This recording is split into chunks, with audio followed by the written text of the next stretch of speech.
Can you hear me? Can you guys hear me? I can hear you, Elle. How are you? Now I can hear you. Okay, we gotta start that. I didn't have my audio on. That's okay. Oh my okay. gosh. I'm beyond excited. I need to calm down to start this. Well, thanks for doing this. Yes, of course. I appreciate it a bunch. Hello, Vice President Biden. I'm so excited to have you on our channel. If you remember 5 years ago, I had the opportunity to come to DC, and it was something I will never forget. I have footage up that I'll roll for our audience, but it's just incredible to see you again. It's good to see you again. You got a hell of a community since I last saw you.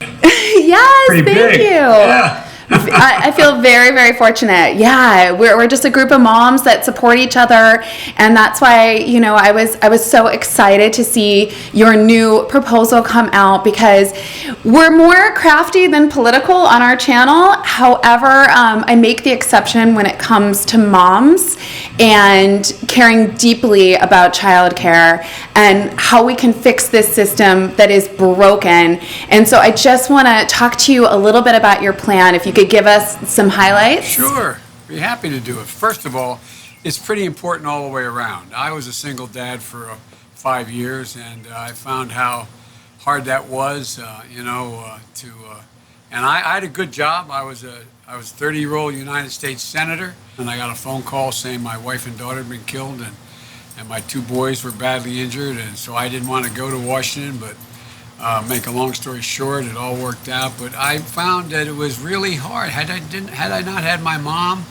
my sister, my best friend, and my brother, I wouldn't have been able to do it, because I couldn't afford childcare, and I was making a good salary as a senator at the time, and so it's always one of those things that I'm concerned about. And not all the people out there have the kind of help I had. I had a family that surrounded me, and I was able to commute every day. I commuted 250 miles a day, back and forth. But, it was still hard. But there's a lot of moms and dads, but mostly moms out there, who are making minimum wage or are trying to figure out how in Lord's name they're going to be able to take care of their child. And it shouldn't matter. Even before this crisis started, too many folks, are caring for their kids. At the same time, they're aging parents. There's this sandwich generation. Y'all are part of it. This is the joy and love are always there, but it's hard, and it's really, really hard. Too many people are, sitting at a kitchen table faced with impossible choices. Do I stay home, care for my kids? Do I go to work? How do I earn a paycheck? It's an awful lot, and I know you know it. Tell me about how you got so engaged in this. I thought I would be a stay-at-home mom, and I'm very fortunate. I worked in production through my 20s, and I'm really fortunate that I fell into a career that I could do starting from home, and then we were able to get an office. And I think at 6 days old, I was taking my youngest child into the office and breastfeeding her there and working with her. And had I not owned my own company, there's no way I could have done that. And I still am so thankful that I have a husband with a job, because I spend so much of what I make on YouTube on childcare. I do really support the people that work for me, and it's always just been a question. I have a partner, Brooke, who grew up with a single mom, and I called her last night and I was asking her questions. At 10 years old, she was watching her 2 youngest siblings for hours, waiting at school for her mom to pick her up, wondering when it was going to happen. And I know her mom, and her mom's amazing and did the best she could. And so this definitely there needs to be something to happen here. And I want to talk specifically about the plan, because I think it's really comprehensive, and I think it's really important. Number one, universal preschool for 3 and 4-year-olds is incredible. It shouldn't depend on your zip code whether or not you're going to get a good education, have access. And no matter what your race, your economic background, that's why my plan offers the option for universal pre-K to every 3 and 4-year-old. We know that investing in affordable, high-quality child care and early education pays significant dividends. It's not only the interest of the mom or the dad, it's the interest of the country. Children who receive high-quality child care and early education have a better health and economic success as adults. Students who enter kindergarten school that are qualified for kindergarten are, they do it because they have a quality preschool. They're 2 times more likely to master the basics skills they need by the time they're 11 years old.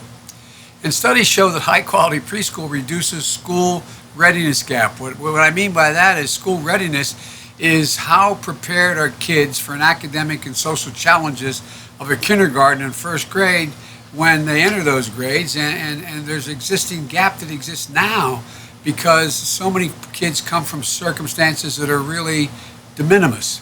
And the research, there's a Nobel laureate named James Heckman who found for disadvantaged children, every $1 we invest in high quality childcare can result in $7.30 return on the lifetime impact of that child's life as they grow.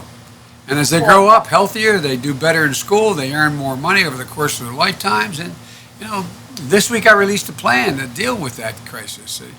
Even before this crisis, too many folks, like I said, were caring for their kids and their sick parents, and it's awfully expensive, as you know, and you know the people that in your community talk about this. Well, we also have a lot of teachers that watch Whatsupmoms, and I love it when they give comments and make suggestions. And, I think that they're so underpaid and have been, and caregivers in general. And I think you noted in the plan that the baseline, I think, is less than $12 an hour.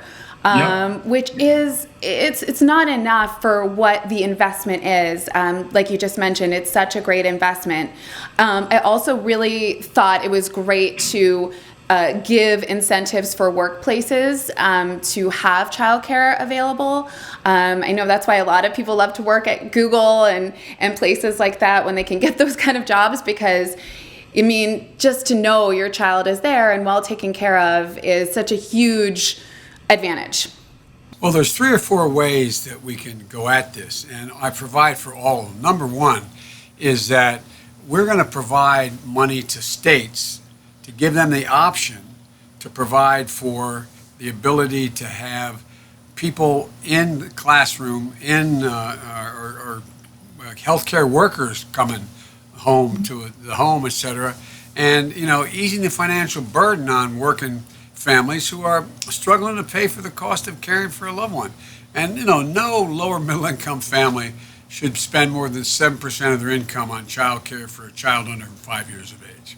So we're going to save average families thousands of dollars per year, and the option for universal pre-K for 3 and 4 years old, so everyone gets that opportunity to be able to move in a way that they have a shot. Where the federal government would kick in 50% of the cost and the states 50% of the cost to make sure every kid had that opportunity. And look, we have to start treating caregivers and early child educators with the respect and dignity they deserve. Give them the pay and benefits they deserve. Training and career ladders for higher paying jobs.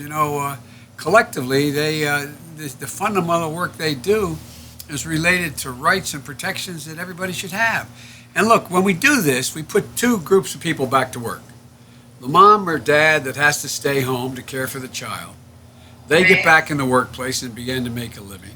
And the caregiver we bring in that we're paying a decent wage and allowing them to climb up the ladder of being able to be more educated at what they do. And it's estimated it would create between 3 and 5 million jobs.